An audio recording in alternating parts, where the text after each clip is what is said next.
इसके बीच में भी है तो देख ले ध्यान से, फिर झूठ मत बोलियो। अभी मैं इसके ऊपर प्रहार करने जा रहा हूं, अगर यहाँ पे होगा तो फिर वो मारा जाएगा।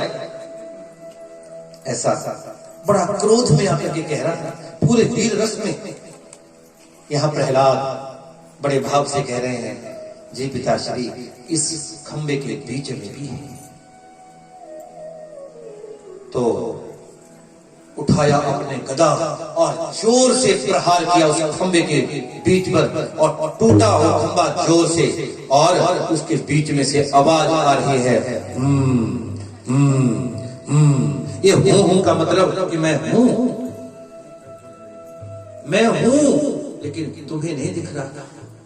और उसकी धूल उड़ी चारों दिशाओं में। थोड़ी देर के लिए बिजली कड़की आसमान में धड़ाम से, और एकदम से जितने भी वहां राजा के हिरण्यकश्यप के सहित सभी के अंदर पापियों का जो हृदय वो घबराहट से युक्त हो गया। प्रभु प्रेमियों, भक्त प्रहलाद हाथ जोड़ के खड़े हैं और नरसिंह भगवान प्रकट हुए हैं। बोली नरसिंह भगवान की। उन नरसिंह भगवान ने एकदम से विशाल रूप लिया और हाथ में तलवार निकाल करके इस हिरण्यकश्यप ने जब देखा तो फिर हाथ पैर कांपने लगे। ना तो ये धरती का जीव है और ना कभी इस तरह का जीव हमने कथाओं में ही सुना। ये कौन होगा? उस वक्त इन्होंने इसे पकड़ा छाती से और उठा करके दहली के ऊपर ले गए। दहली के ऊपर जाके बैठे हैं नरसिंह भगवान। आज भी कोई चीज अगर बाहर से छोड़ता है तो दहली के अंदर प्रवेश नहीं करती। क्यों? इसलिए क्योंकि दहली के ऊपर नरसिंह भगवान का निवास होता है, और दहली के ऊपर पैर भी इसीलिए नहीं रखा जाता। लेकिन अब दहलियां रही नहीं है। वो पिछले घरों में होगी, नए वाले तो साफ है बिल्कुल। दहली के ऊपर बैठे और पूरे क्रोधित अवस्था में है परमात्मा। भक्त के ऊपर अत्याचार करने वाले दुष्ट, आज तेरा वो हाल करूंगा कि तू और तेरा परिवार, तेरे जो चाहने वाले मित्र है वो देखते रह जाएंगे। तो इसको पकड़ा, लेकिन ये क्या बोला कि मुझे ब्रह्मा का वरदान था कि मैं किसी के भी हाथों नहीं मर सकता। आकाशवाणी हुई, हे हिरण्यकश्यप तुम्हें वरदान था, लेकिन ये वरदान नहीं था कि तुम मरोगे नहीं अथवा किसी के भी हाथों नहीं मरोगे। तुमने जो वरदान लिए थे उन्हें पूरा कर लो, उसके बाद ही नरसिंह भगवान तुम्हें मृत्यु के घाट पहुंचाए। हाँ, मेरे वरदान पूरे करो। मैंने कहा था ना मैं दिन को मरूंगा ना मैं रात को मरूंगा। तो देखो हिरण्यकश्यप सूर्यास्ताचल में, आधा समुद्र में है, आधा बाहर है। अब दिन है या रात? कहते नहीं महाराज, अब तो संध्या का समय चलता है। अच्छा, मैंने कहा था मैं ऊपर ना मरूं नीचे भी नहीं मरूं, तो बताओ इस वक्त तुम कहाँ हो? महाराज मैं तो नरसिंह, जो ये विराट वो मेरे सामने बैठा है, इनकी गोदी में लेटा हूं।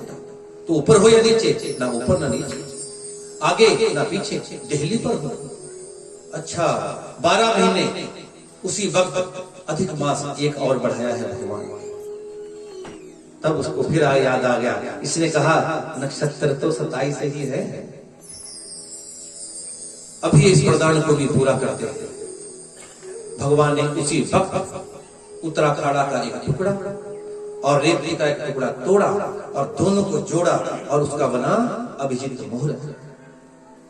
और उस मुहूर्त में उसे मार दिया। प्रभु प्रेमियों, इस तरह से अस्त्र शस्त्र की जब बात हुई तो नाखूनों से उसके ऊपर प्रहार किया और उसकी अंतड़ियों को निकाल करके उसकी अंतड़ियों को देख रहे हैं कि ये जैसा भी था, लेकिन जिसने इतना प्रिय मेरा भक्त पैदा किया है, इसके अंदर था क्या ऐसा? उसके बाद हिरण्यकश्यप तो मर गया। अब भगवान की स्तुति कौन करे? देवता दूर से ही नमस्कार कर रहे हैं। लक्ष्मी माँ आई, घबराहट के मारे वो भी चले गए वो भगवान का विकराल रूप देखकर। फिर ब्रह्मा आदि देवता कोई भी उस रूप को देख नहीं पाए, और फिर प्रहलाद को आगे किया, क्योंकि भगवान उस मासूम बच्चे को देख करके ही शांत हो सकते थे। यहाँ प्रहलाद ने स्तुति की भगवान की और कहा, भगवान आपने अनुग्रह किया है, लेकिन अब दया करके अपना क्रोध शांत करें। इन्होंने जब ये शब्द निकाले तो एकदम से इन्हें अपनी गोदी में उठा करके बैठा दिया और कहा, पुत्र, क्रोध मैंने सिर्फ तुम्हारे पिता पर नहीं, ये तुम्हारे लिए किया है। इसे तो मैं पहले भी मार देता, लेकिन मैं देख रहा था कि भक्त के अंदर संयम कितना है। प्रभु प्रेमियों, उसके बाद प्रहलाद जी को